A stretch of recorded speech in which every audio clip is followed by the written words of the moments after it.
Assalamualaikum warahmatullahi wabarakatuh. Selamat pagi anak-anak yang hebat. Alhamdulillah, semoga hari ini kalian sehat ya. Oke, hari ini hari Selasa tanggal 24 Agustus 2021. Kita akan belajar pelajaran Al-Quran Hadis kelas 3 MI bab 2 tentang surat An-Nas. Tapi sebelumnya, seperti biasa kita akan berdoa terlebih dahulu, supaya apa yang kita pelajari hari ini akan mendapat berkah dan bermanfaat. Doa sebelum belajar. Bismillahirrahmanirrahim. Raditu billahi rabba wa bil islami dina wa bi Muhammadin nabiyyan wa rasula. Rabbi sidni ilma warasuqni fahma. Rabbi syuhri sadri wa yasir li amri wahlul 'uqdatam min lisani yafqahu qawli. Ya Allah, lapangkanlah dadaku, mudahkanlah urusanku, lepaskanlah kekakuan lidahku, supaya mereka mengerti perkataanku. Amin. Alhamdulillah. Oke, langsung saja kita akan belajar tentang surah An-Nas. Pada surah An-Nas, kita nanti akan belajar tentang identitas surah An-Nas dan terjemahan surat An-Nas, dan yang ketiga adalah isi kandungan surah An-Nas. Oke, kita akan belajar ke identitas surah An-Nas. Surah An-Nas terdiri dari 6 ayat. Surah An-Nas termasuk surah terakhir dalam Al-Quran, yaitu urutan ke-114.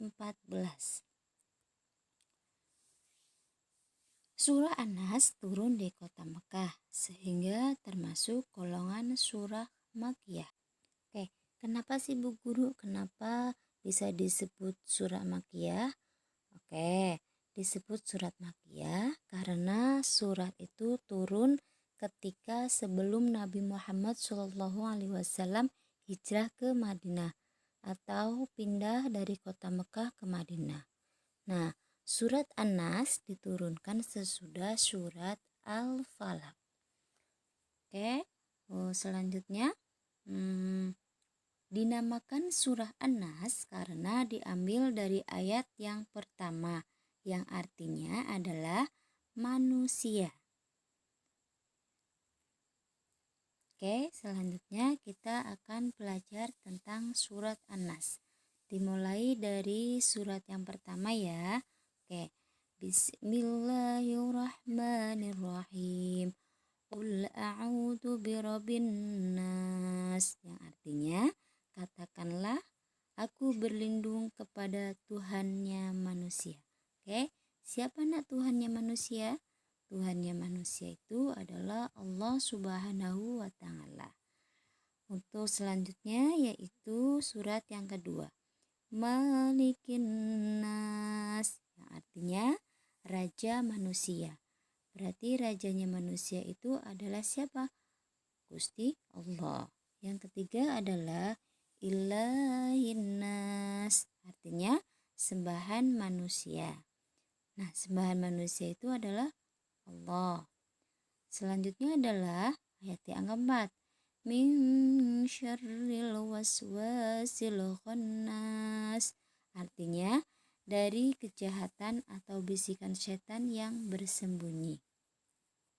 Oke, selanjutnya adalah ayat yang kelima, alladzi yuwaswisu fi syuturin nas, yang artinya adalah yang membisikkan atau kejahatan ke dalam dada manusia.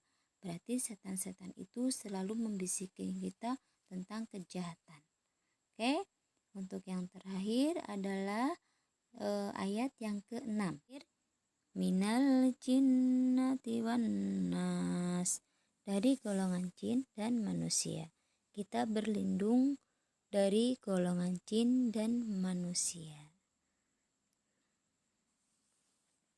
Nah, ayat yang pertama, kedua, dan ketiga mengisyaratkan bahwa memuja dan mengagungkan Allah sangat penting sebelum memohon untuk dikasihi dan diberi oleh Allah. Nah, berarti kita dituntut untuk memuja dan mengagungkan kepada Allah Subhanahu wa Ta'ala. Nah, sedangkan ayat keempat, kelima, dan keenam merupakan peringatan kepada manusia bahwa kejahatan dalam diri manusia adalah nafsu dan bisikan setan. Jadi, semua kejahatan yang dilakukan oleh manusia itu semuanya adalah bisikan dari setan. Oke, selanjutnya yaitu isi kandungan surat An-Nas. Yang pertama, perintah kepada kita manusia agar selalu berlindung kepada Allah dari segala macam kejahatan. Jadi kita diperintahkan untuk berlindung kepada Allah dari segala macam kejahatan. Yang kedua, Allah adalah Raja yang menguasai seluruh alam dan segala isinya.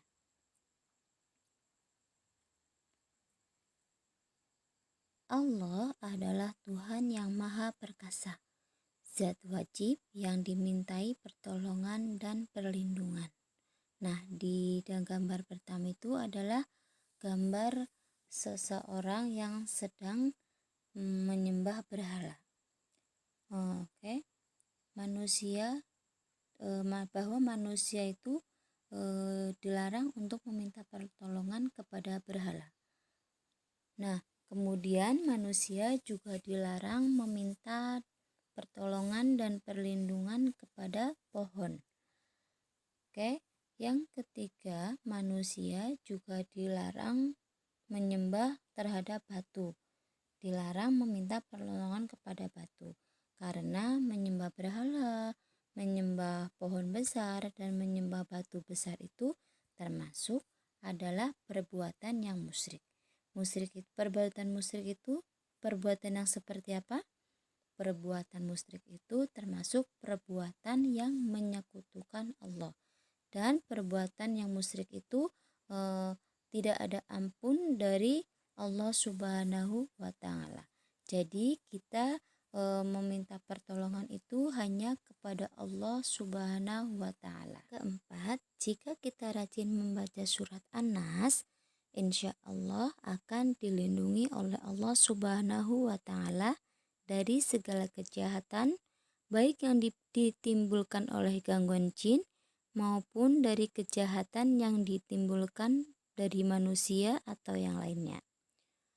Jadi kita ketika membaca surah An-Nas, insya Allah akan melindungi kita dari segala macam kejahatan, baik itu dari gangguan jin, setan, atau kejahatan